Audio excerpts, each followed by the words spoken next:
So hey guys, welcome back to the another live batch of the Revit MEP. And I know it has been such a long time, and after so many days, we are officially starting the live batch.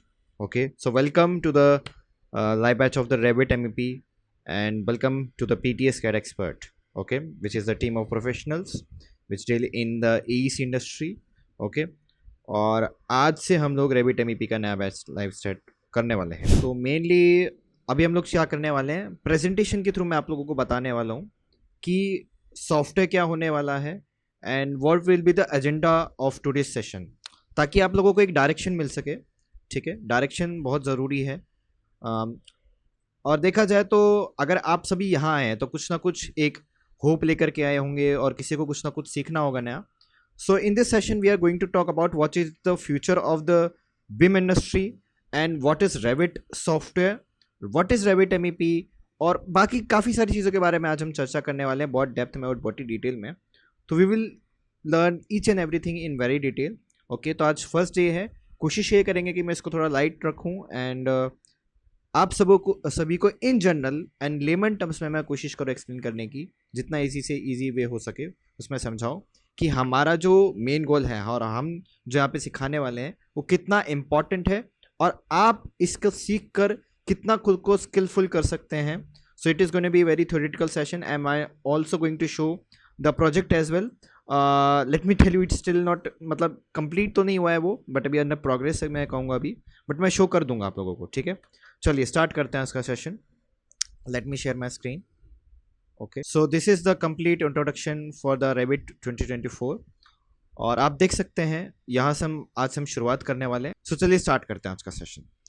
आज का मैं आपको अपना agenda बता देता हूँ कि आज हमारा एजेंडा मेनली क्या क्या होने वाला है। सबसे पहले हम लोग ये समझेंगे कि रेविट सॉफ्टवेयर क्या होता है। ओके, अच्छा, आगे बढ़ने से पहले मैं ज़रा आप लोगों से पूछना चाहूँगा, आप लोगों में से रेविट सॉफ्टवेयर से कौन कौन फेमिलियर है? Let me know in the chat box. How many of you are familiar with the name Revit software? Let me know. आप सब लोग मेंशन कर दीजिए कितने लोग को पता है Revit सॉफ्टवेयर के बारे में।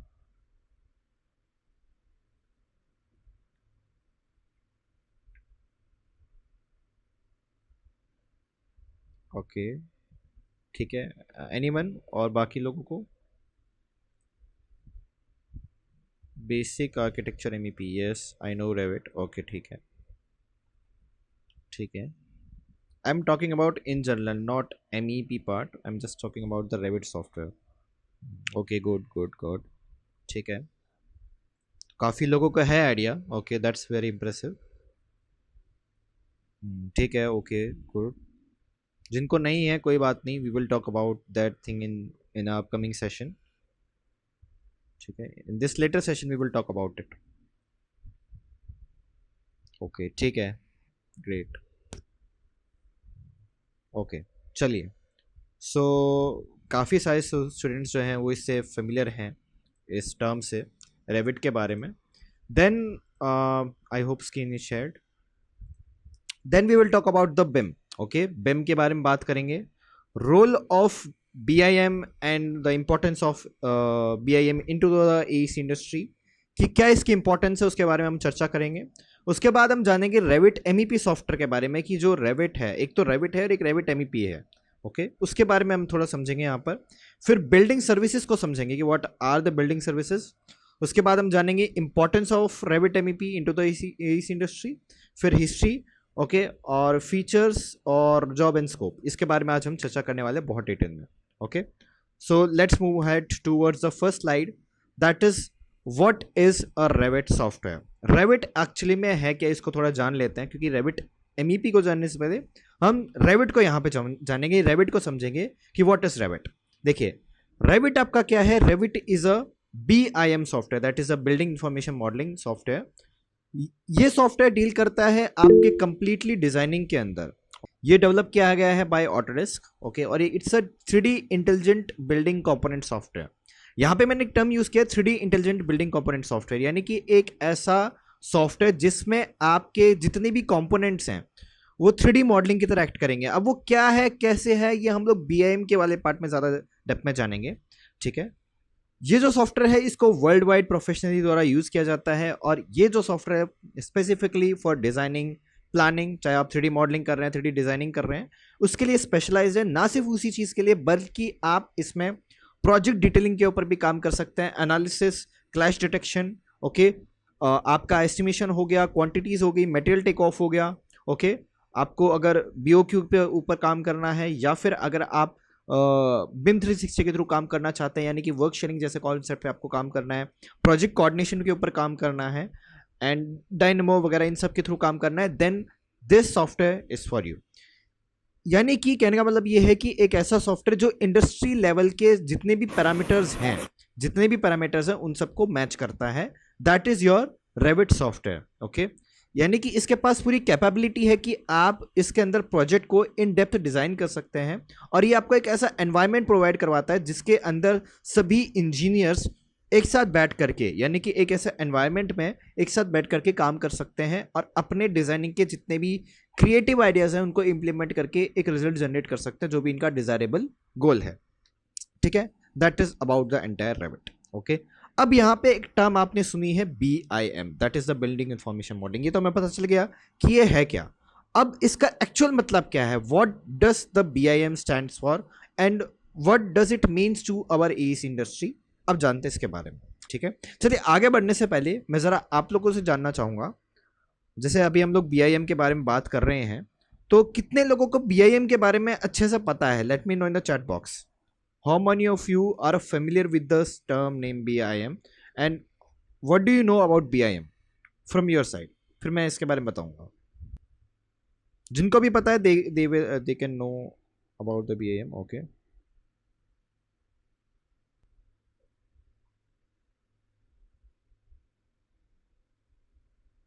ठीक है।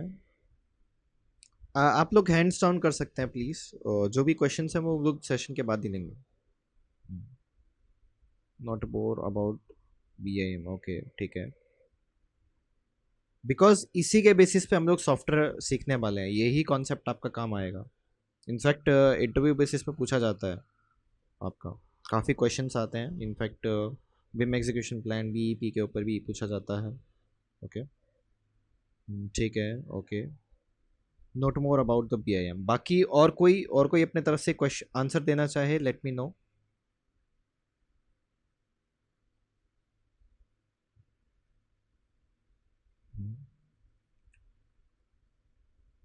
BIM is a software in which we can capable, okay, ठीक है। BIM is a process of making 3D intelligent modeling, okay, ठीक है, and MEP, okay। We can manage the time of the project, construction and cost effective, okay, ठीक है। Anybody else wants to answer? They are very open to answer the question.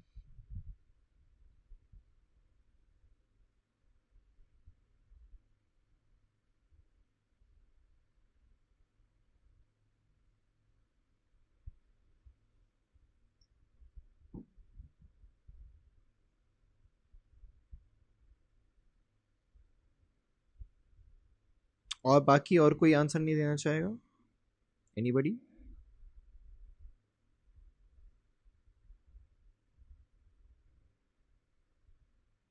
ठीक है, okay, okay, thanks for letting me know, okay. चलिए आगे बढ़ते हैं। तो let just know about the BIM। Thank you so much for giving your answers. Now let just move ahead towards our presentation, okay. देखिए BIM क्या है आपका, okay. अच्छा, BIM क्या है? BIM आपका बेसिकली एक टेक्नोलॉजी है, ओके। बहुत से लोगों को लगता है कि BIM कोई सॉफ्टवेयर है। आई गेस मेरे ख्याल से किसी ने व्हाट्सएप पे भी पूछा था, इन अवर व्हाट्सएप ग्रुप, कि सर BIM में और रेविट में फ़र्क क्या है। देखिए, BIM और रेविट में कोई ज़्यादा फ़र्क नहीं है, बस फ़र्क इस बात का है कि BIM एक कॉन्सेप्ट है और रेविट एक सॉफ्टवेयर है, जिसके बेसिस पे मतलब ये कह सकते हो कि आपका जो रेविट सॉफ्टवेयर वो BIM के कॉन्सेप्ट के ऊपर काम करता है, ओके। अब ये BIM क्या है? बेसिकली इट्स अ टेक्नोलॉजी और it's a concept in which a digital structure a physical structure is represented into digital world और इन अ डिजिटल एनवायरनमेंट, ठीक है, जहां पे हम उसके बिल्डिंग के स्टार्टिंग से लेके from the starting of the project, यानी कि फ्रॉम स्क्रैच से जब हम उसकी स्कीमेटिक डिजाइनिंग से लगते हैं to the end of the complete जो भी आपका बिल्डिंग का जो पूरा प्रोसेस होता है वो हम कंप्लीट बनता हुआ उसे देख सकते हैं। That is the power of beam. यानी कि आपका कैसे बिल्डिंग स्टार्ट होगा, स्टार्टिंग कैसे होगी, कहाँ से उसकी मॉडलिंग शुरू होगी and how it will end, ठीक है, up to its documentation, detailing, fabrication वगैरह, वो सारी चीज़ें आप उस एनवायरनमेंट में क्रिएट कर सकते हैं। यानी कि आपके पास वो कैपेबिलिटी है to design your building at a next level. Okay, इससे बहुत सारी चीज़ें आसान हो जाती हैं। यानी कि आपका मान लीजिए लेट्स से अगर आप प्रोजेक्ट एग्जीक्यूट करने जा रहे हैं और आपको पता नहीं है कि क्या चैलेंजेस मुझे फेस करने पड़ सकते हैं during the design. Okay, let's say अगर आप डक्टिंग वर्क कर रहे हैं, कहीं पर भी क्लैश आ रहा है, आपको ये पता करना है कि बीम में से तो कहीं आपका पाइप तो नहीं चला गया, आपको ये आइडिया लगाना है कि किस प्रकार से जो मैं बिल्डिंग डिज़ाइन कर रहा हूँ इज़ इट परफेक्ट और नॉट, और इज़ इट एग्जीक्यूटेबल और not, then what this kind of detail we can found into the BIM। यानी कि BIM आपको वो सारी चीज़ें प्रोवाइड करवाता है to make your design industry ready, यानी कि एग्जीक्यूटेबल हम कह सकते हैं उसको। यानी कि आपका जो डिज़ाइन है वो अच्छे से एग्जीक्यूट हो सकता है। That is the power of BIM, that is the power of this technology. Okay, तो यहाँ पे आपको 3D मॉडलिंग कैपेबिलिटीज़ मिलती हैं BIM के अंदर। ओके, आप पैरामेट्रिक डिज़ाइनिंग कर सकते हैं, ठीक है। अब जब मैं यहाँ पे पैरामेट्रिक डिज़ाइनिंग कह रहा हूँ तो पैरामेट्रिक डिज़ाइनिंग का मतलब ये है कि आप पैरामीटर्स के अनुसार डिज़ाइनिंग कर सकते हैं। यानी कि आपके पास पूरा एक कंप्लीट पैरामीटर है, आप उसके बेसिस पे अपने डिज़ाइन को प्रेजेंट कर सकते हैं और उसमें डिटेलिंग जितना भी है वो आप ऐड कर सकते हैं प्रॉपर पैरामीटर्स के अनुसार। यानी कि आपने एक प्रॉपर सिस्टम बना लिया और उसके अंदर आप एक प्रॉपर जो है इक्विपमेंट बना रहे हैं। लेट्स से आपका कोई EH हो गया, VAV, कोई प्लम्बिंग इक्विपमेंट हो सकता है, कोई इलेक्ट्रिकल इक्विपमेंट हो सकता है, कोई पैनल हो सकता है, कोई ट्रांसफार्मर हो सकता है। वो चीज़ अगर आपको डिज़ाइन करनी है तो उसके लिए आपके पास पैरामेट्रिक डिज़ाइनिंग की कैपेबिलिटीज़ के लिए आपके पास ये ऑप्शन अवेलेबल होता है। इसके बाद यहाँ पे डाटा इंटीग्रेशन है, यानी कि आप डाटा को इंटीग्रेट कर सकते हैं, वेरियस डेटास लेके आ सकते हैं, चाहे वो सेट का कोई डेटा हो सकता है। ओके, उसको लेकर के आकर के आप अपना प्रोजेक्ट नॉर्थिंग वगैरह जो सेट करते हैं यूजुअली वो आप कर सकते हैं। इसके बाद साथ ही साथ में आप इसमें कोलैबोरेशन कर सकते हैं। सबसे बड़ी बात यह है BIM की कि आपके पास एक कोलैबोरेटिवली एनवायरनमेंट होता है। अब आप एक बात जानते हैं सभी के सभी कि प्रोजेक्ट जो है वो एक बंदे से नहीं संभलता। प्रोजेक्ट के अंदर जब अब प्रोजेक्ट बड़ा स्टार्ट होता है आपका तो उसमें कई प्रकार की डिपार्टमेंट्स इन्वॉल्व होते हैं, अलग डिपार्टमेंट होता है, अलग आर्किटेक्चर डिपार्टमेंट अलग होता है, सिविल इंजीनियरिंग डिपार्टमेंट अलग होता है, मैकेनिकल अलग होता है, इलेक्ट्रिकल अलग होता है, इलेक्ट्रॉनिक्स नहीं, आपका प्लम्बिंग सर्विसेज के लिए अलग होता है टीम। ओके, बिलिंग के लिए अलग से टीम होती है, साइट एग्जीक्यूशन के लिए टीम अलग से होती है, मैनेजमेंट की टीम अलग से होती है। ओके, पैकेजिंग वगैरह, मतलब पैकेजिंग तो नहीं कहेंगे, फैब्रिकेशन की टीम कह सकते हैं वहाँ पे। तो सबकी टीम अलग अलग होती है और वो सब लोग मिलके एक ही गोल के लिए काम करते हैं to construct that building at मतलब एक फिजिबल टाइप ऑफ वो बिल्डिंग खड़ी कर सके जो इजी भी हो और साथ ही साथ में वो एग्जीक्यूटेबल भी हो, प्लस वो लोगों का फ़ायदा ही कराए, क्योंकि एट द एंड आप जो स्ट्रक्चर खड़ा कर रहे हो उससे लोगों का फ़ायदा ही होना है। ठीक है, ओके, तो बेसिकली अगर आप ऐसा कोलैबोरेटिवली एनवायरनमेंट रखते हो then you can easily work on any structure, you can see how the project is working. Okay, आप दूसरे का काम देख भी सकते हैं। एक वेबसाइट भी है जिसका नाम है BIM 360, जो लोग अभी फेमिलियर इस चीज़ से। BIM 360 की वेबसाइट है जहाँ पे सभी लोग अपना प्रोजेक्ट जो है वो डालते रहते हैं, उस पर आप जाकर कमेंट्स कर सकते हैं, डिज़ाइन चेक कर सकते हैं, कैसे प्रोजेक्ट एग्जीक्यूट हो रहा है, किस टाइप से प्रोजेक्ट एग्जीक्यूट हो रहा है, उसमें किस प्रकार की डिटेलिंग पे काम किया जा रहा है, वो सारी डिटेल्स आप उसके अंदर देख सकते हैं। तो that is a collaborative environment. और फिर बाद में आता है लास्ट, इसके बाद जो पॉइंट है that is your analysis and simulation. ठीक है, एनालिसिस बहुत इंपॉर्टेंट है। अगर आप प्रोजेक्ट के अंदर डिज़ाइनिंग कर रहे हैं और आप ये नहीं देख रहे कि प्रोजेक्ट इज़ फिजिबल, और जैसे लेट्स से अगर आप HVAC डिज़ाइनिंग कर रहे हैं, ओके, अब HVAC डिज़ाइनिंग में सबसे ज़्यादा इंपॉर्टेंट क्या आता है, वहाँ पे क्या इंपॉर्टेंट आता है मेनली, जैसे लेट्स से अगर आप HVAC डिज़ाइनिंग कर रहे हैं तो आप heating and cooling load calculation करेंगे। ओके, आपने heating and cooling load calculation start किया, आप एक तो मैनुअली कर रहे हैं, एक आप सॉफ्टवेयर से निकाल रहे हैं। ज़्यादा आसानी आपको किस में होगी, सॉफ्टवेयर वाले में होगी डेफिनेटली, वो आपको ज़्यादा एक्यूरेट रिजल्ट्स देगा, वो आपको ज़्यादा एक्यूरेसी के साथ काम कराएगा एज़ कम्पेयर टू जो आप हैंड से कर रहे हो सकता है आप मिस्टेक कर दो कोई, और मिस्टेक इंजीनियरिंग में चलती नहीं है।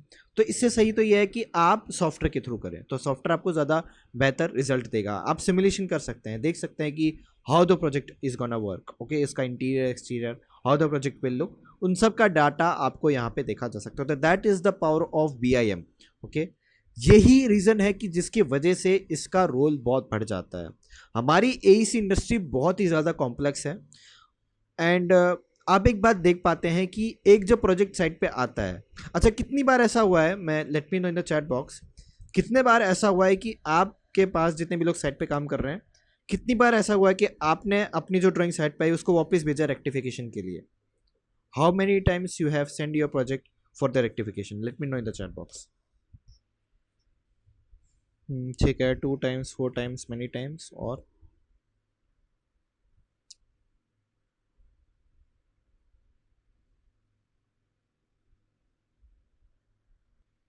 many times still became even after all comment resolutions।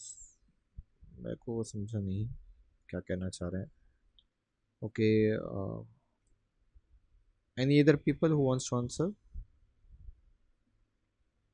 मतलब कितनी बार ऐसा हुआ है कि आप देखिए, ये मैं क्यों पूछ रहा हूँ और ये क्यों मैं पूछना चाह रहा हूँ, क्योंकि देखिए जब आप प्रोजेक्ट को एग्जीक्यूट करते हैं, लेट से, तो प्रोजेक्ट को जब आप एग्जीक्यूट कर रहे हैं तो साइट पे ड्राइंग आ रही है आपके पास, ओके, और साइट पे बहुत बार ऐसा होता है कि चीज़ें कई बार प्रैक्टिकल नहीं होती है, okay.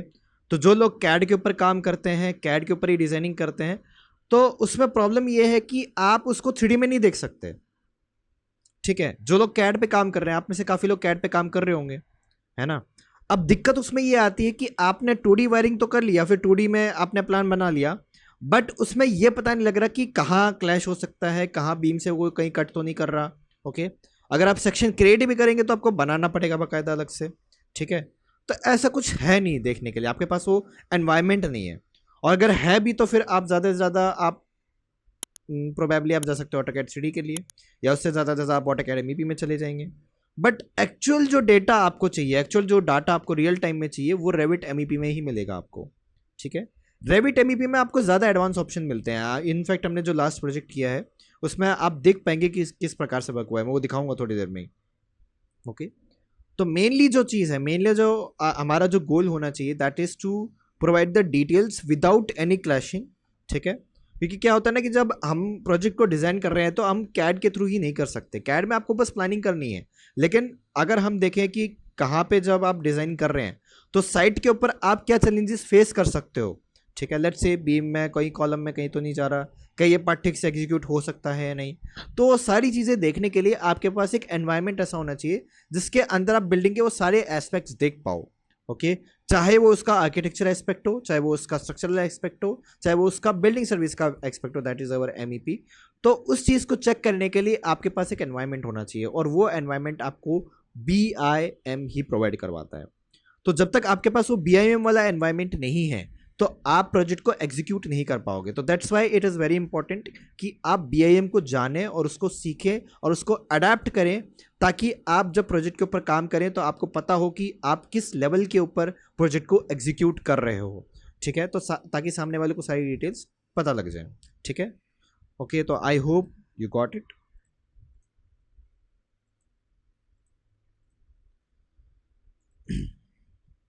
So I hope the screen is has been shared.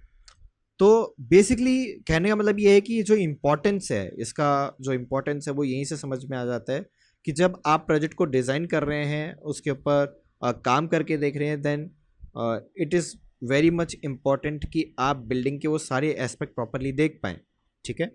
तो इसलिए BIM बहुत ज़्यादा इंपॉर्टेंट है हमारे AEC इंडस्ट्री के लिए, क्योंकि because AEC industry is very complex, okay. अलग अलग डिपार्टमेंट्स के अलग अलग रोल्स, रिस्पॉन्सिबिलिटीज़ वगैरह, ये वो फलाना दिख रहा।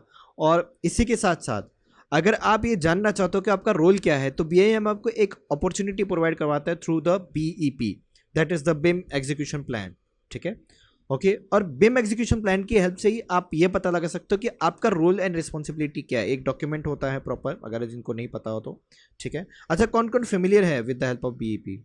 Anybody knows what is BEP, BIM execution plan? How many of you? Any idea? Let me know. Type yes if you know, type no if you don't know. ठीक है। अगर पता है तो आप हाँ करिए, वरना नहीं, कोई दिक्कत नहीं है ऐसी। मैं ज़बरदस्ती नहीं करूँगा कि हाँ चलिए बताइए ही बताइए।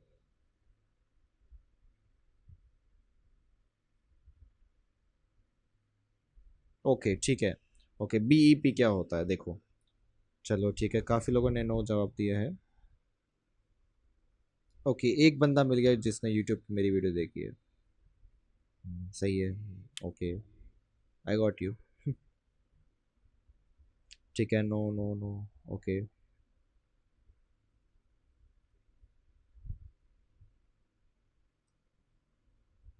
ठीक है।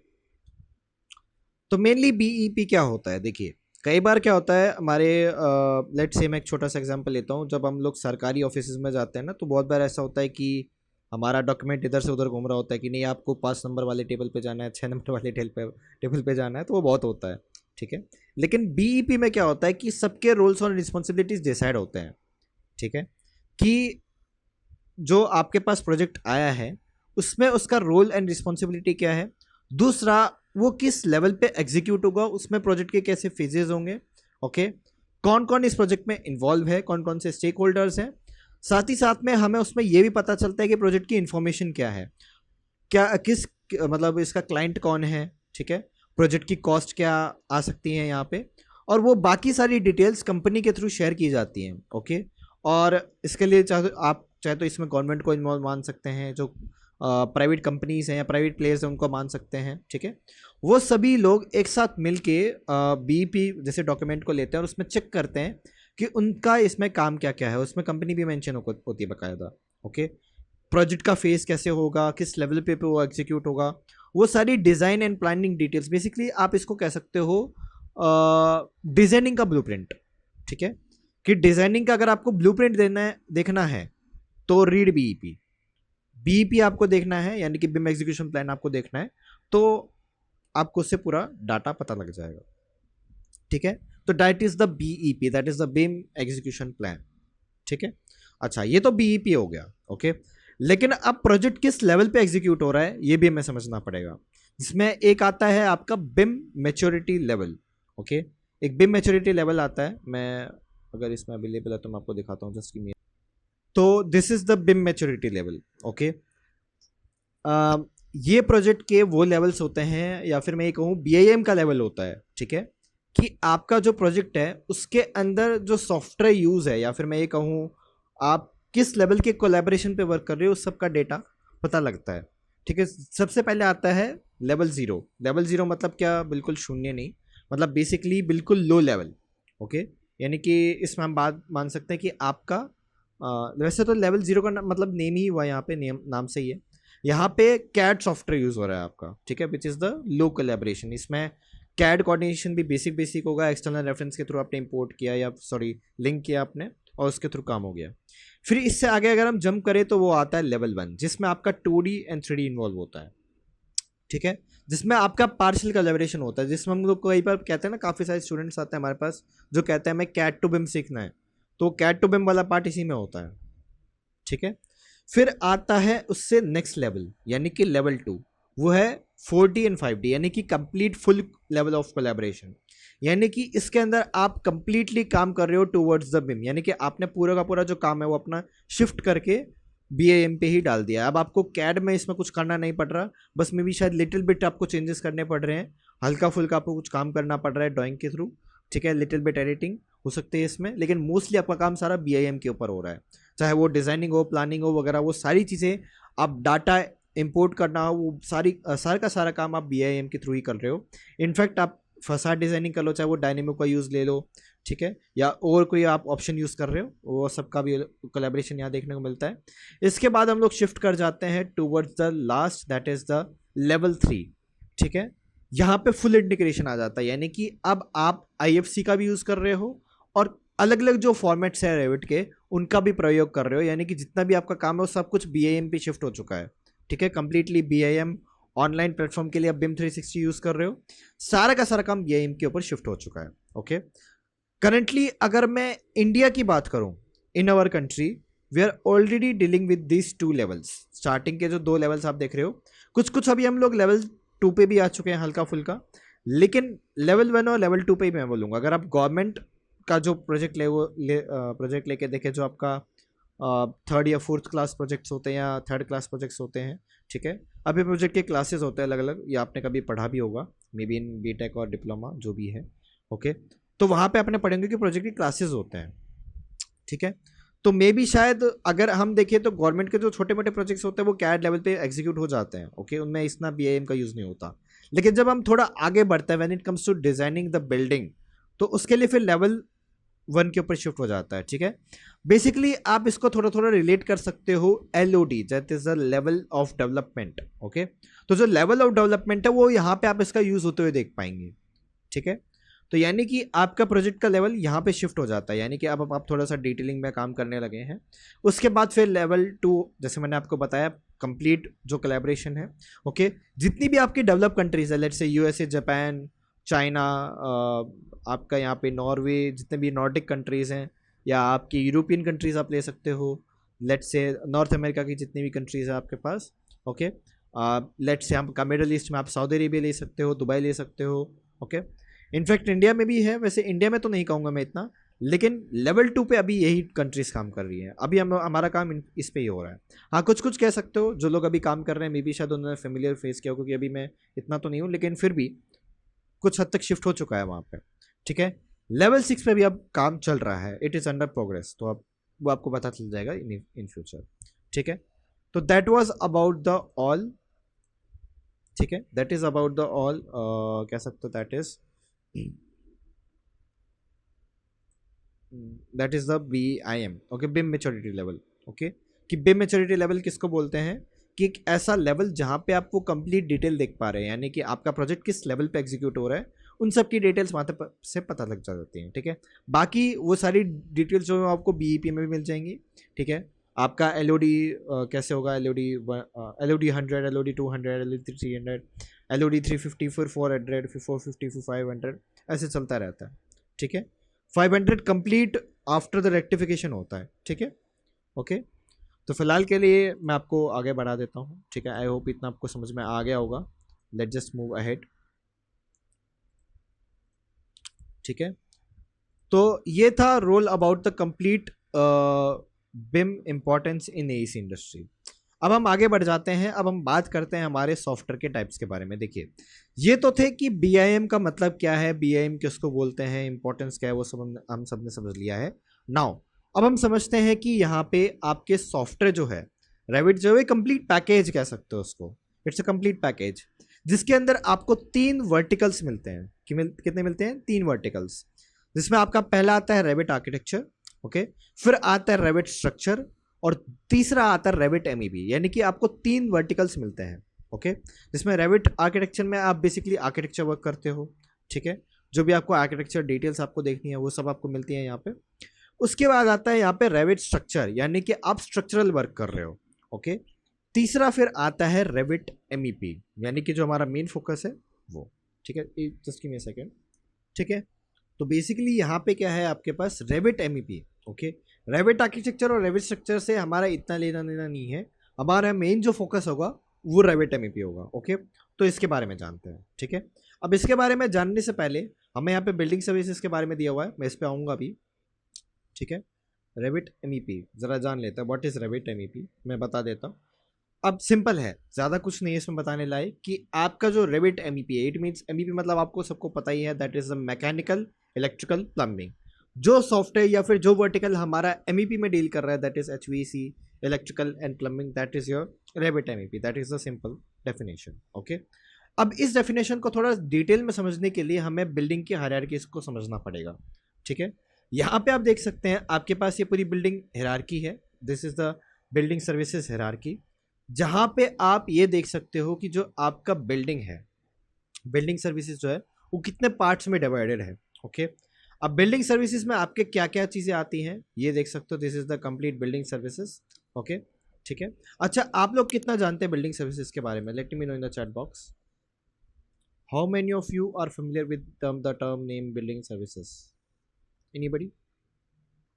वैसे तो मैंने बता दिया अभी, बाकी तो आप लोग अपनी तरफ से बता सकते हो, आपको कितना पता है।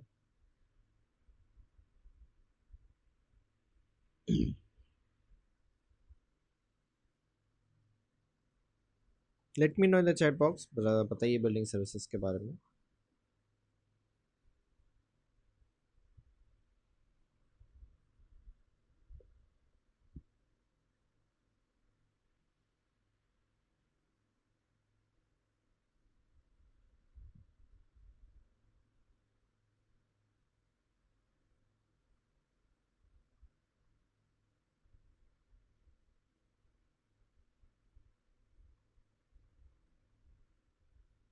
ठीक है, I know mechanical, electrical, plumbing.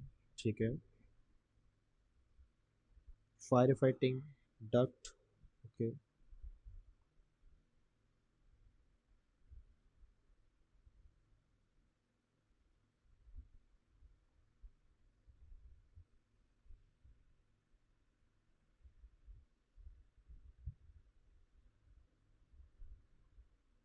Low voltage system. Okay,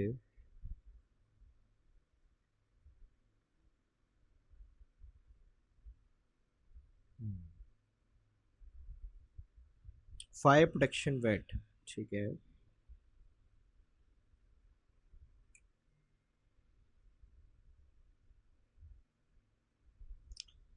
which are under the specific. Okay, ठीक है।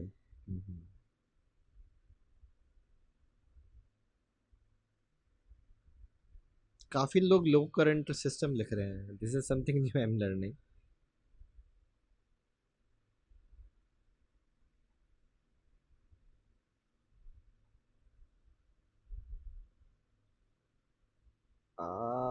पता नहीं, आपने बीइंग अमेज्ड, आपने कुछ अलग ही लिखा है। आ, मैं पढ़ के बताने नहीं चाहता, मुझे हंसी आ जाएगी। आपने कुछ अलग ही लिख दिया।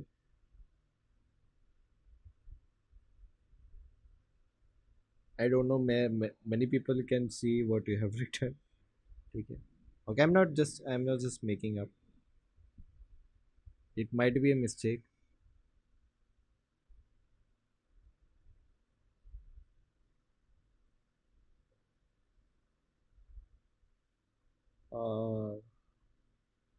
Anybody else wants to answer, but be specific sure कि आप मिस्टेक्स ना करें उसके अंदर।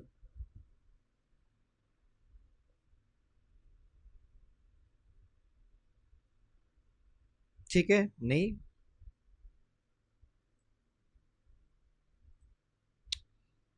चलिए, तो ज़रा बात करते हैं। काफ़ी लोगों को पता है, काफ़ी लोगों को पता नहीं है। That is the all these things. Okay, ठीक है, कोई बात नहीं। बेसिकली बिल्डिंग सर्विसेज का मतलब क्या होता है, देखिए।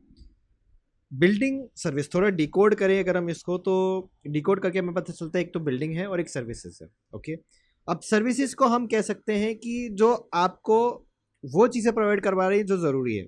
ठीक है, अब बिल्डिंग आपने बना लिया, बिल्डिंग में जो इंपॉर्टेंट कंपोनेंट्स होते हैं, जो जनरली हम लोग देखते हैं आर्किटेक्चर वर्क, वो तो होता ही है। लेकिन when it comes to this as an engineer, then what is very much important, that is to provide some services. Like आपका यहाँ पे आएगा water supply, waste water. Okay, आपका रेन वाटर पाइप आएगा आपका, यानी कि प्रॉपर ड्रेनेज सिस्टम। ओके, आपका वाटर सप्लाई सिस्टम हो सकता है। ठीक है, एचवीएसी सिस्टम हो सकता है, जो कि आपका टेम्परेचर मेंटेन करने के लिए। ओके, ठीक है, उसके साथ साथ आप चाहे तो यहाँ पे इलेक्ट्रिकल सर्विसेज का नाम ले सकते हैं। ठीक है, जो इलेक्ट्रिकल सर्विसेज प्रोवाइड करवा रहे हैं, तो that is the all part of the hierarchy of the building services. ठीक है, तो बिल्डिंग सर्विसेज का मतलब क्या है कि जो आपका बिल्डिंग को सर्विस प्रोवाइड करवा रहा है, मेनली आपका चाहे वो एचवीसी हो, इलेक्ट्रिकल हो, प्लम्बिंग हो, that is the simple thing. इसको मैंने बस डिटेल में बता दिया है। तो जो बाकी लोगों ने कहा है कि mechanical, electrical, plumbing, that is the thing, that is the building services. ये इन जनरल हो गया। ओके, ठीक है, तो I hope it is understood. Late just move out towards the session. ठीक है, चलिए, तो यहाँ पे अब आ जाते हैं बिल्डिंग सर्विसेज के ऊपर। देखिए, अब बिल्डिंग सर्विसेज को मैंने यहाँ पे प्रॉपरली एक हिरार्की में कन्वर्ट कर दिया है। इसके अंदर आपको काफ़ी सारी चीज़ें दिख रही हैं, बहुत सारे ऐसे अलग अलग ऑप्शंस दिख रहे हैं। ठीक है, जिसके अंदर आप देख सकते हैं, यहाँ पे आपका मैकेनिकल का एक वर्टिकल है, इलेक्ट्रिकल का एक वर्टिकल है, प्लम्बिंग का एक वर्टिकल है, और आपका फायर फाइटिंग का एक वर्टिकल है। सबको आई होप सबको दिख रहा हो। ठीक है, जिसके अंदर हम मैकेनिकल की बात करें, तो मैकेनिकल का जो वर्टिकल है वो दो पार्ट्स में डिवाइड हो जाता है। एक आपका एचवीसी की तरफ चला जाएगा, एक आपका लिफ्ट एंड एस्केलेटर चला जाएगा। लिफ्ट एंड एस्केलेटर्स के लिए अलग से टीम है, उधर हम नहीं जाएंगे, ठीक है। मेनली हम आएंगे इस तरफ। तो ये पार्ट है हमारा HVAC, यहाँ पर हमारा फोकस होगा। अब जब हम HVAC को डिज़ाइन करते हैं तो यहाँ पे आपका 3 सिस्टम में डिज़ाइन होता है। पहला आपका आता है सप्लाई एयर सिस्टम, दूसरा आता है रिटर्न, तीसरा आता है एग्जॉस्ट, ठीक है। ये 3 सिस्टम होते हैं HVAC सिस्टम्स के अंदर, ठीक है। ओके, ये तो हो गया पूरा HVAC का पार्ट, ठीक है। Now let's come to the electrical. यहाँ पे हम लोग बात करेंगे मेनली आपका इफेक्टिव लाइटिंग डिजाइनिंग। यानी कि इफेक्टिव लाइटिंग डिजाइनिंग का मतलब ये नहीं है कि आप में से जो लोग इंटीरियर डिजाइनिंग में भी शायद एक आध स्टूडेंट है आप में से, वो सोच रहा होगा कि यहाँ पे हम कोई लाइटिंग का इफेक्ट करके देखेंगे, एंडस्केप में जाके देखेंगे, ऐसा कुछ नहीं है। मेनली यहाँ पे हम ये देखेंगे जो लाइटिंग फिक्चर हमने अप्लाई किया है उसकी लक्स वैल्यू कितनी है, उसमें कैलकुलेशंस कैसे हमने की है, उसका electrical load analysis, panel scheduling करना, ठीक है, लाइटिंग फिक्चर्स को प्लेस करना, उसके अंदर 2D वायरिंग रूटिंग वगैरह, वो सब ये सारी चीज़ हम इसमें करते हैं। जिसमें आपका 2 प्रकार से इसमें काम होता है। पहला आता है लाइटिंग सिस्टम।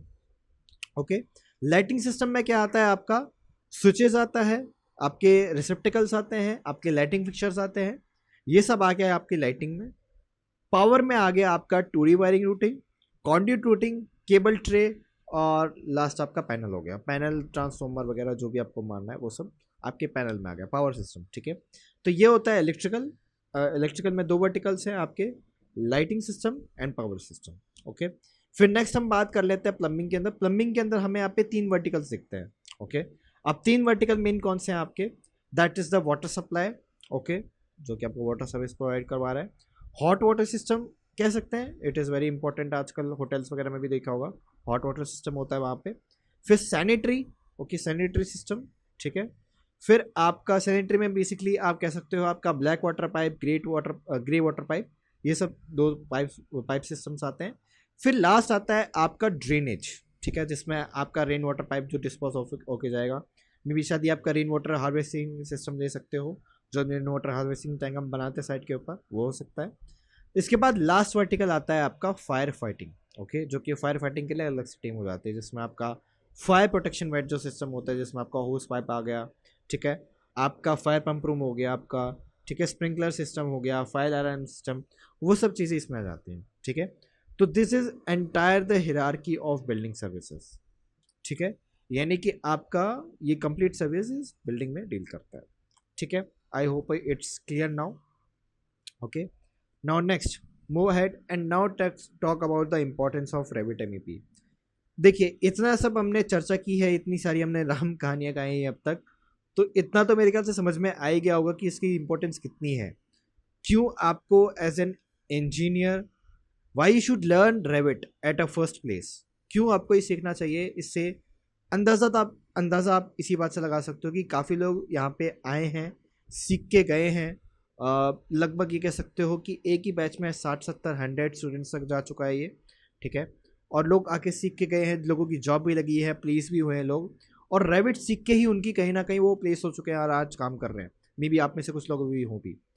तो इम्पोर्टेंस यहीं से समझ में आ जाती है, क्योंकि आजकल कंपनीज जो हैं वो चाहती हैं अपने प्रोजेक्ट को इफेक्टिव वे में डिज़ाइन करना। तो देयर फर्स्ट रिक्वायरमेंट इज़ कि you should no Revit first, आपको रेविट आना चाहिए। अदरवाइज आपको मे बी आपने ऑटो कैड कर लिया, आपको कैड में बस 12-13 हज़ार रुपये दे के छोड़ देंगे, ठीक है। मे बी अगर आप गल्फ में एक्सपेक्ट कर रहे हो तो गल्फ में भी शायद आपको एक अच्छी सैलरी मिल जाए, ठीक है, मे बी जो लोग गल्फ में रहते हैं उनको मिल जाए। लेकिन अगर आप रेविट सीख के जाते हो तो आपके सैलरी मिलने के चांसेस बहुत ज़्यादा हाई हो जाते हैं, ठीक है।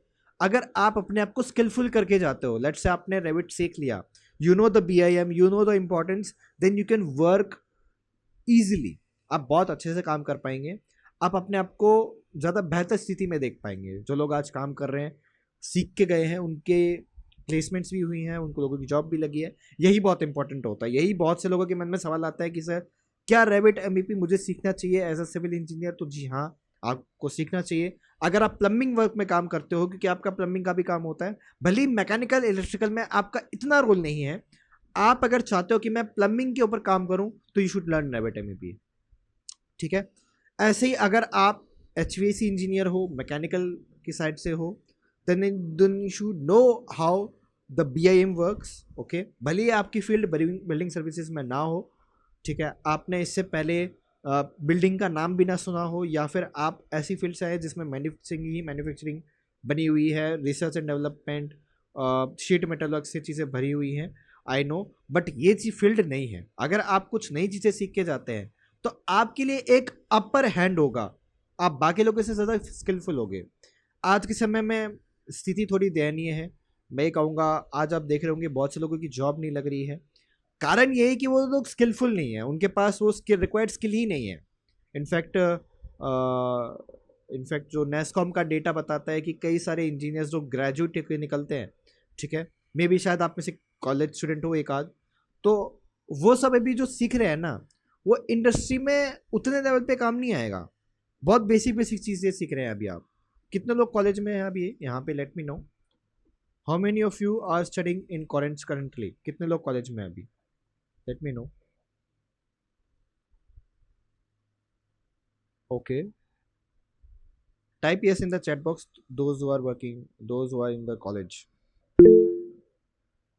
Let me know in the chat box, please.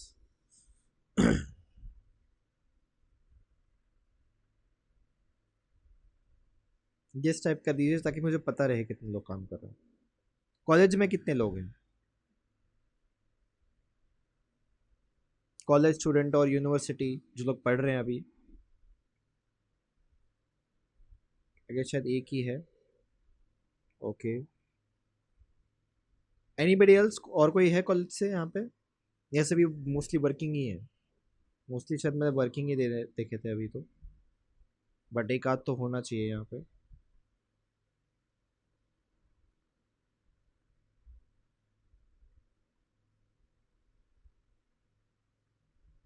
तो मेरे ख्याल से कोई नहीं है, ठीक है, कोई बात नहीं, लेकिन फिर भी तो अगर आप लोग कॉलेज से पास आउट हुए भी हैं तो देखिए कॉलेज में आपने कितना सीखा होगा, ज़्यादा से ज़्यादा आपको एकेडमिक्स तक पढ़ा दिया, ठीक है, या फिर हो सकता है कि आप लोगों को बस वैसे सिखा दिया होगा कि चलो ठीक है आपने सीख लिया। लेकिन अगर आप जॉब कर भी रहे हैं अभी, लेट से अगर आप जॉब कर रहे हैं और आप चाहते हो कि मैं थोड़ा सा प्रमोशन पाऊँ, ठीक है, काफ़ी लोगों को घर आती हुई लक्ष्मी अच्छी लगती है, तो बेसिकली अगर आप चाहते हो कि you have that upper hand into the industry, then you should learn the Revit MEP. Okay, तो अगर आप चाहते हो कि आपके घर थोड़ी लक्ष्मी वगैरह आए, then you can read Revit MEP. Okay, so it's just a joke, let's just ignore that और let's just move ahead towards the next slide. Okay, ठीक है, तो चलिए अब बात करते हैं about the history of Revit. देखिए हिस्ट्री, इतिहास इतना कोई ज़्यादा बड़ा नहीं है, डीप नहीं है, लेकिन एक तरीके से इन जनरल जानने के लिए रेविट किसने बनाया था, किसने इंट्रोड्यूस किया था, वो सब बेसिक डिटेल है यहाँ पर। बेसिकली ये जो सॉफ्टवेयर इंट्रोड्यूस हुआ था by parametric technologies corporation, PTC company ने इसको डेवलप किया था। ओके, इनिशियली अगर हम इनिशियली बात करें तो इसको इसी कंपनी ने डेवलप किया था। बाद में इसको पीटीसी के बाद में इसको बाद में यानी कि 31 अक्टूबर 1997 को ये चार्ल्स रिवर सॉफ्टवेयर के नाम से इंट्रोड्यूस किया गया था। बाद में ही था ये 2000 ईयर में कि इसको नाम चेंज करके रेविट कर दिया गया। ओके, फिर 2002 में ऑटोडेस्क ने इसको परचेज किया, 2005 में इसमें रेविट स्ट्रक्चर इंट्रोड्यूस हुआ और 6 में रेविट एमईपी इंट्रोड्यूस हुआ, एंड रेस्ट इज हिस्ट्री। तो आज के समय में अगर आप देखोगे तो रेविट एमईपी का क्रेज़ या फिर रेविट का क्रेज़ काफ़ी जगह आपको देखने को मिल जाता है, और जो लोग प्लेस पे काम कर रहे हैं वो सब रेविट के बेसिस पे ही काम कर रहे हैं।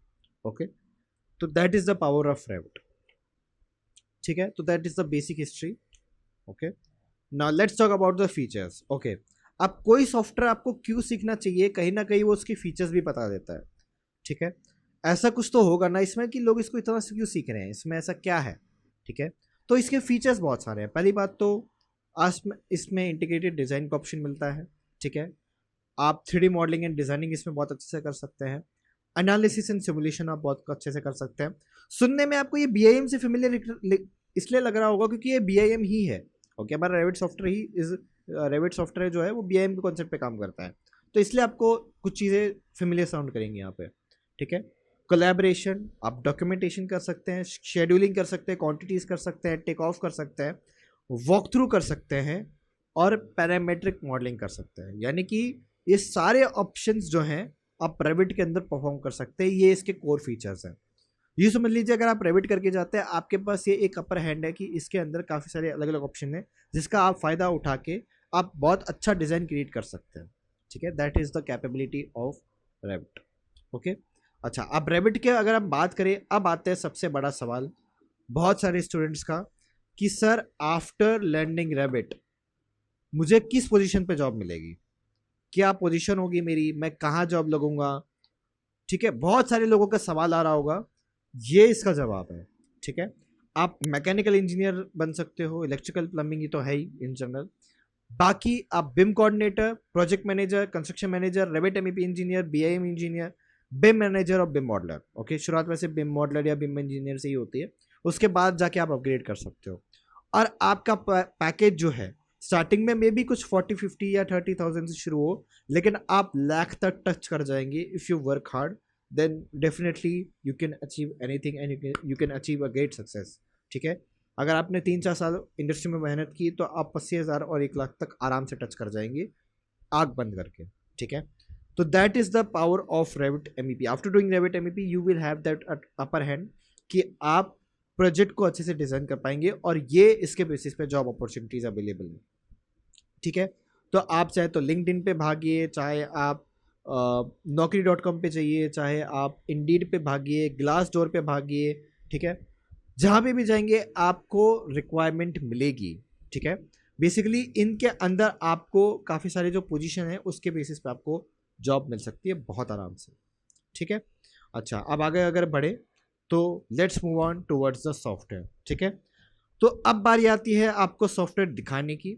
ठीक है, तो आई होप आप सब लोग इस चीज़ का वेट कर रहे होंगे। ठीक है, क्वेश्चन हम लेंगे। अच्छा, आप लोग ये ज़रूर देखना चाहोगे कि पिछले प्रोजेक्ट में कौन कौन था, पिछले बैच में कितने लोग थे। मेरे ख्याल से एक आध लोग थे यहाँ पे जो भी जुड़े हुए हैं इन द लास्ट बैच जो हुआ था।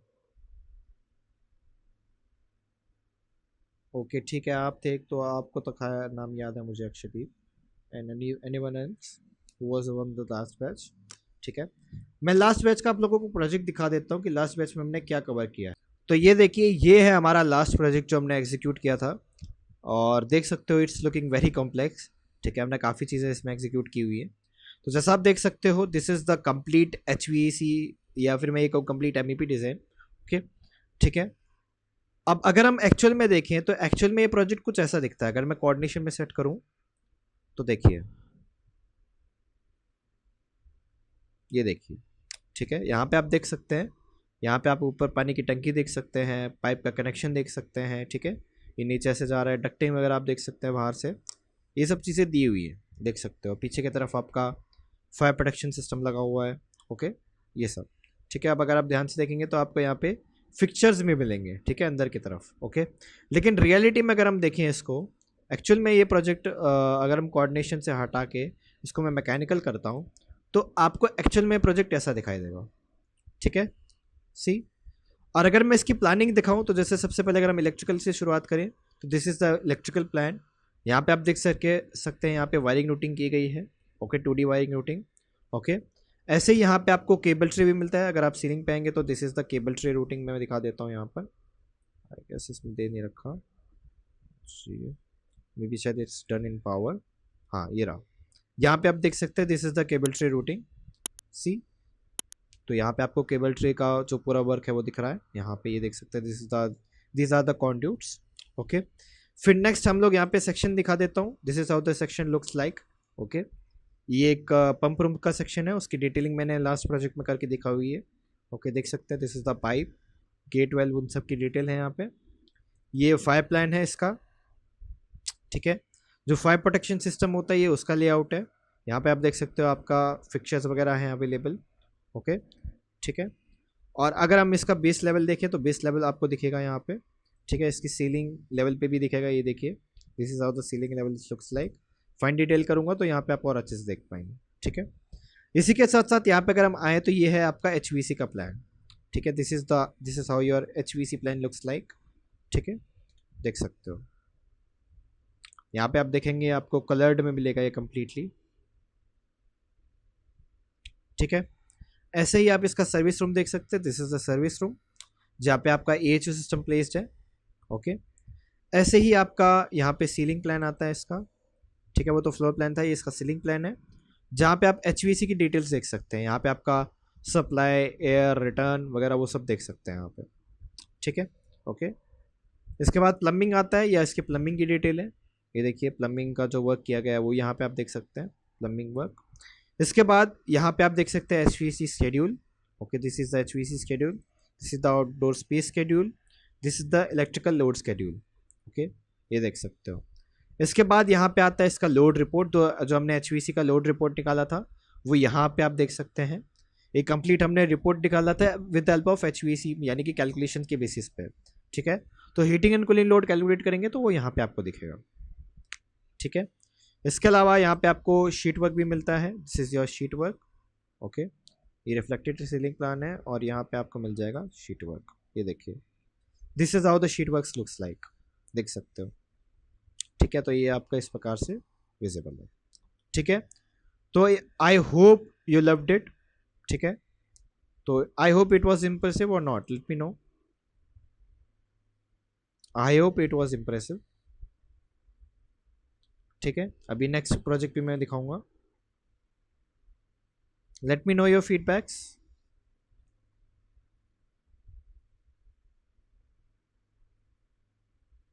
Thank you so much.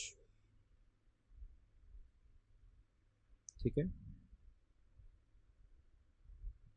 ठीक है, ओके ओके ओके, ठीक है, ठीक है, ठीक है, thanks for letting me no.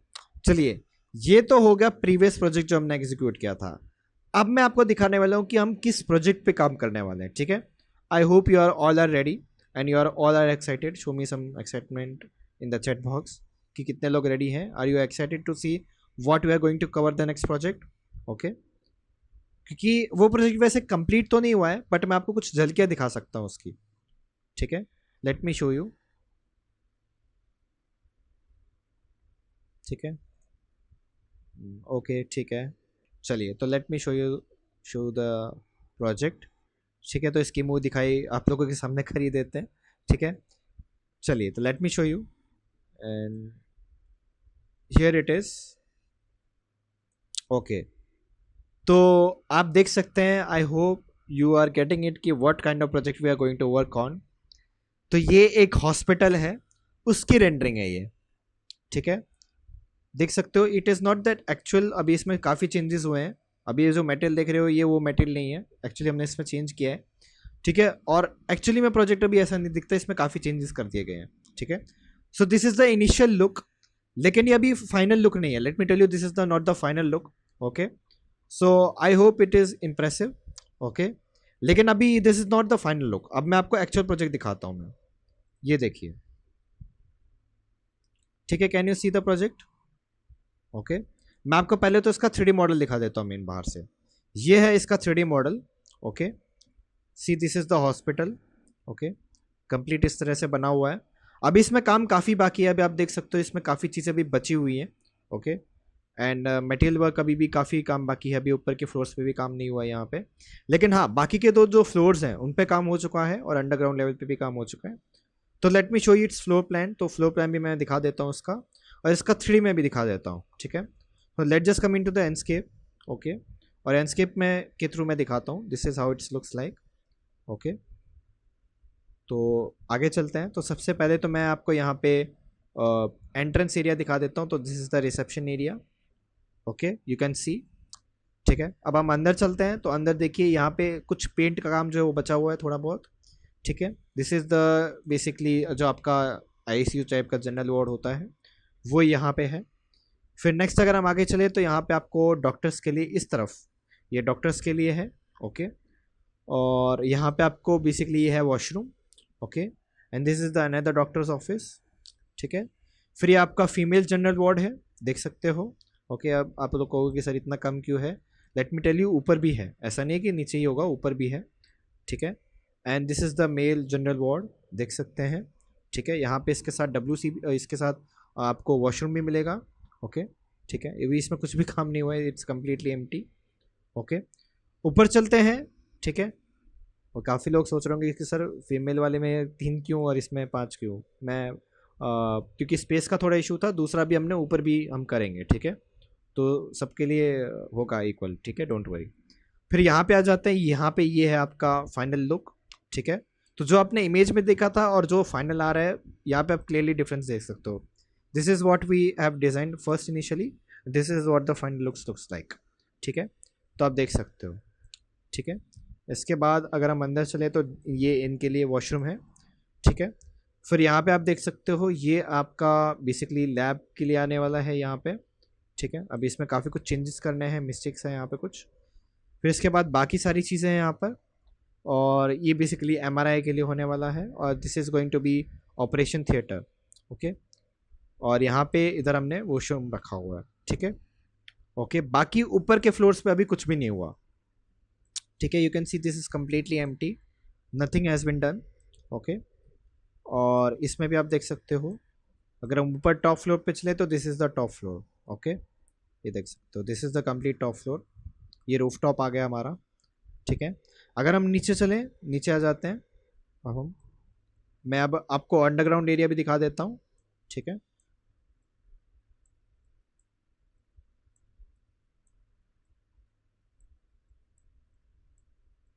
ठीक है, लेट मी जस्ट गो इनटू अंडरग्राउंड। ठीक है, and this is how the underground space looks like. ये वैसे तो मैं जनरली पार्किंग के लिए रखने वाला हूँ। ओके, बेसिकली आपको बाइक या कार पार्किंग करनी है तो ये उसके लिए होने वाला है। ठीक है, इसी में यहाँ पे ये जो पार्ट आप देख रहे हो, वॉल जो सामने बनी हुई है, ये सर्विस रूम होने वाला है यहाँ पे। ठीक है, ठीक है, इसी इसी बिल्डिंग के अंदर आपको लिफ्ट शाफ्ट भी मिलेगी। ये लिफ्ट के लिए यहाँ पे है इधर shaft. Okay, this completely empty, अगर मैं आपको अंदर जाके दिखाऊँ तो ये कंप्लीट टॉप तक एम्प्टी है, तो ये बेसिकली लिफ्ट शाफ्ट होने वाली है। ओके, लिफ्ट के लिए शाफ्ट छोड़ा हुआ है, और यहाँ से आप बाहर आ जाएंगे रैंप के थ्रू। ओके, ठीक है, this is how the projects looks like. Okay, और ये इसका आप 3D मॉडल देख सकते हो कम्प्लीटली। ठीक है, ओके, तो this is how the projects looks like. It's still under progress, but I hope, late me no you the initial reactions from your side, कि आप लोगों को कितना कैसा लगा, लेट मी नो। ठीक है, अभी इसमें काम काफ़ी बचा हुआ है, but let me know your from your initial reactions क्या हैं आपके।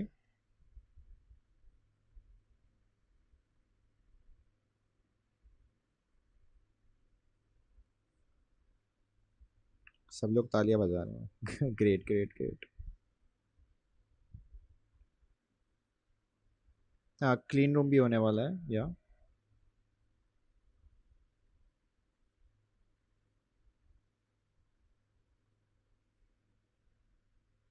तो अभी ये प्रोजेक्ट अंडर प्रोग्रेस है, तो अभी इसमें काफ़ी काम बाकी है, तो ये जैसे ही प्रोजेक्ट कंप्लीट होगा तो हम लास्ट में आगे दिखाई देंगे। ठीक है, ओके, तो that was about the entire session for the Revit MEP. तो ये हमारा डे 1 था। ओके, नाउ अब आप लोगों के जो भी सवाल हैं, क्वेश्चंस हैं, हमारे पास थोड़ा लिमिटेड टाइम ही रहेगा, and the time is now 9:38। तो मैं कोशिश करूंगा कि 9:45 या 9:50 तक आप क्वेश्चंस ले लो। ओके, ओनली 5 to 10 मिनट्स का मैं गैप दूंगा, उसके बाद हम लोग क्लास को रैप अप कर देंगे। ठीक है, तो प्लीज़ आप अपने सवाल पूछ सकते हैं, late me know in the chat box please. What type of FCUC system we are going to use? Basically it is gonna be depend, क्योंकि यहाँ पे अगर हम देखें तो ये हॉस्पिटल है, तो सिंपली आपका जो HV सिस्टम होगा which is going to be AHU based. Okay, last वाले में भी AHU बेस्ड ही था, इसमें भी AHU बेस्ड ही होगा, तो it is going to be an AHU based VAV system. Okay, single conduct. ठीक है, एंड अदर क्वेश्चन जो भी आप लोगों के सवाल है, let me know in the chat box regarding to the question and all. I would say it's not that compulsory, पर हाँ कुछ बेसिक्स आपको आने चाहिए, बट बाकी इतना ज़रूरी नहीं है। F C we can't use, या we can also use FCU, हम FCU भी यूज़ कर सकते हैं। ठीक है, but according to the requirement अगर हम देखें तो, ठीक है, FCU भी यूज़ हो सकता है, no issue. Okay, but FCU हमें उस केस में यूज़ करना चाहिए, लेट से अगर हम कोई रेस्टोरेंट में हैं, पिछले प्रोजेक्ट में हो सकता था, इससे लास्ट जो प्रोजेक्ट था उसमें हम FCU यूज़ कर सकते थे, नो डाउट उसमें यूज़ हो जाता है FCU। ठीक है, पर मैंने उसको AHU बूस्ट बना दिया, लेकिन उसमें FCU यूज़ हो सकता था, इस केस में भी हो सकता है, but I would recommend you to shift on to the AHU1। ठीक है, ओके,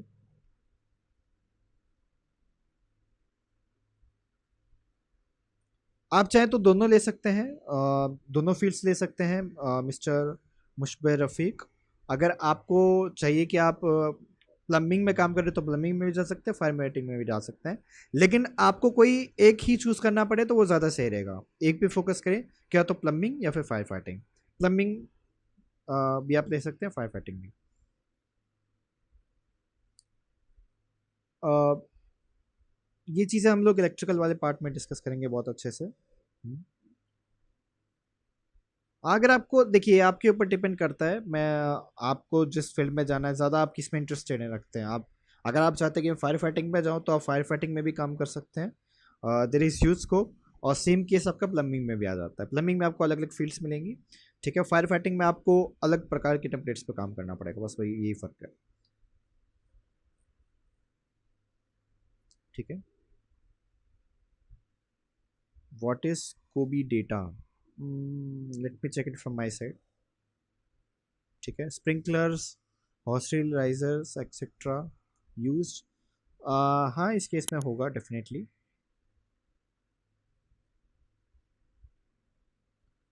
मैनुअल के लिए मैं वैसे सजेस्ट तो नहीं करूँगा। अगर ये मैनुअल शायद तभी काम आता है, देखिए मैनुअल वाला हम इतना तो यूज़ नहीं करेंगे, बट जितना मैं जानता हूँ वो शायद आपको साइट के लिए ही पूछा जाता है, ठीक है। When you are working as a site engineer, okay, या फिर आप डिज़ाइन के बजाय आप कैड के ऊपर काम कर रहे हो तो इन दैट केस, ठीक है। और कोई सवाल और कोई क्वेश्चन?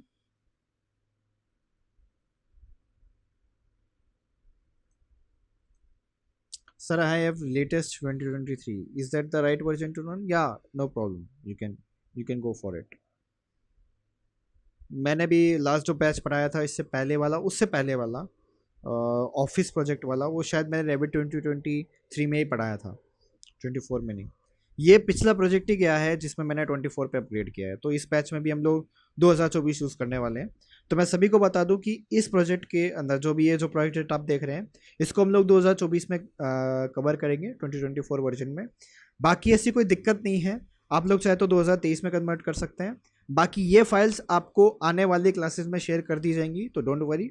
अब ये प्रोजेक्ट अंदर प्रोग्रेस में है, जैसे ही कंप्लीट होता है तो वो मैं आपको शेयर कर दूंगा, ठीक है, जब हम स्टार्ट करेंगे, मेनली जब हम शुरू करेंगे, ठीक है। Any other questions, let me know in the chat box,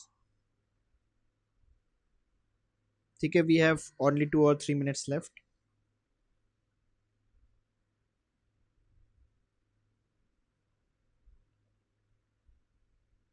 हाँ, you can go for it. आपका बजट के हिसाब से आप ले सकते हैं मिस्टर सुल्तान। अगर आप चाहते हैं कि मैं लैपटॉप परचेस करना चाहता हूँ RTX, देखिए आपका बजट के ऊपर भी डिपेंड करता है, आपका बजट कितना है, आप कितना तक जा सकते हो, ये मुझे एक बार ज़रा चेक करके बताना पड़ेगा, ठीक है। तो आई गेस अब टाइम आ गया ऑलमोस्ट रैप अप करने का, so we are wrapping up this session, already 9:46 हो चुके हैं, so we are wrapping up this up. तो thank you so much for joining the session, and I hope it was the first day and आप लोगों ने बहुत कुछ सीखा होगा, जाना होगा, आप लोगों से बात करके बहुत अच्छा लगा। You have been such a patience audience and you have listen very much carefully. आप लोग जुड़े रहे आखिर तक, बहुत बहुत शुक्रिया आप लोगों का। Thank you so much, have a great day, good night, take care, शबा खैर, खुदा हाफिज आप सभी को, good night, take care, and as always keep learning and keep growing. Thank you so much, have a great day, good night, thank you, thank you.